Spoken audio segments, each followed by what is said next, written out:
एक भाई और बहन ने गलती से ये पता लगाया कि अनाथालय की हर सुंदर बड़ी बहन जब बड़ी हो जाती है तो डायरेक्टर उसे कैट्स के हाउस में ले जाती है जहां किसी को भी जाने की परमिशन नहीं होती। हर बार उन बहनों के चेहरे पर एक्साइटमेंट होती थी। इस मिस्ट्री को समझने के लिए भाई बहन चुपके से खिड़की के पास गए, लेकिन भाई का पैर फिसल गया और डायरेक्टर की नजर उन पर पड़ गई। जो डायरेक्टर पहले हमेशा स्वीट रहती थी, उसने सडनली अपना एटीट्यूड बदल लिया, भाई को जोर से थप्पड़ मारा और वार्निंग दी कि अगर वो फिर से कैट्स हाउस के पास गया तो उसे अनाथालय से निकाल दिया जाएगा। छोटी बहन ने, जो बहुत क्यूरियस थी, डायरेक्टर से पूछा कि उस हाउस में क्या है। डायरेक्टर ने फिर से अपनी मीठी आवाज में कहा कि वहां बहुत सारी यमी चीजें खाने को मिलती हैं और सोने चांदी के खजाने और ढेर सारे जूल्स हैं, लेकिन वहां जाने के लिए अडल्ट होना जरूरी है। थोड़े समय बाद बहन के 18वें बर्थडे का दिन आया। वो इस दिन का बेसब्री से इंतजार कर रही थी ताकि वो कैट्स हाउस में जा सके, लेकिन भाई ने उसे स्ट्रांगली मना किया क्योंकि उनके साथ पली बड़ी बहनें जो अंदर गई थी कभी वापस नहीं आई और हर दिन कई सारे आदमी उस हाउस में जाते थे कैट्स खरीदने के बहाने। उन्हें लग रहा था कुछ तो गलत है, लेकिन बहन डायरेक्टर के शाइनी वादों से पूरी तरह इन्फ्लुएंस्ड हो चुकी थी और उसे लगा कि भाई बस उसकी खुशी में बाधा बन रहा है। जब दोनों के बीच झगड़ा हो रहा था, डायरेक्टर अचानक वहां आ गए। तभी उन्होंने अपनी एक दोस्त को देखा जो एक बहुत खूबसूरत पार्टी ड्रेस पहनकर आई थी। उस पल उन्हें समझ में आ गया कि आज उसका भी कैट्स हाउस में जाने का दिन है। सच को साबित करने के लिए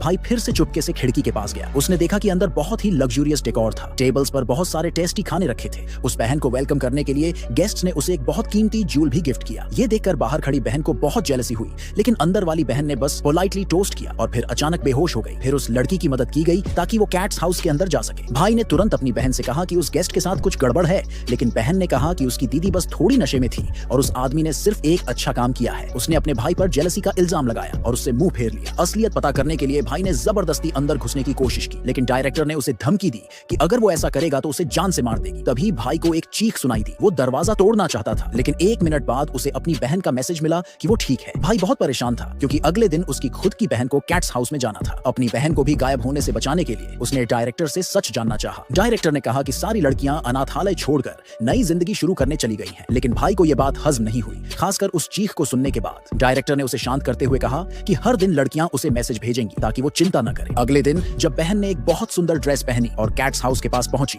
तो वहां के क्लाइंट्स उसकी खूबसूरती देखकर फौरन उसे अंदर ले जाना चाहते थे। उसी वक्त भाई ने आकर उसे बचाया। सारे क्लाइंट्स गुस्से में आ गए। डायरेक्टर ने पेशेंस से समझाया कि ये लोग अनाथालय के बड़े स्पॉन्सर्स हैं। भाई को इस बात पर भी यकीन नहीं हुआ और उसने कहा कि वो अपनी बहन को यहाँ से ले जाएगा, लेकिन बहन जो उस ड्रीमी लाइफ के लिए सालों से तरस रही थी, भाई पर चिल्ला पड़ी और कहा कि वो कभी उसे माफ नहीं करेगी। भाई गुस्से में आ गया। डायरेक्टर ने फिर कहा कि वो उसकी बहन को अपनी फैमिली जैसा मानती है और कभी उसे हार्म नहीं करेगी। फिर उसने भाई से कहा कि वो एक कीमती वाइन की बोतल ला दे ताकि वो स्पॉन्सर्स से माफी मांग सके, लेकिन जब भाई बोतल लेकर वापस आया तो उसने देखा कि वहां कोई नहीं था, सब गायब थे। उसी वक्त फिर से एक चीख सुनाई दी। डर से पागल होकर भाई ने दरवाजे पर जोर से दस्तक दी। जब अंदर से चिल्लाने की आवाजें आने लगी, फिर उसने नीचे से एक ईंट उठाई और ताला तोड़ दिया।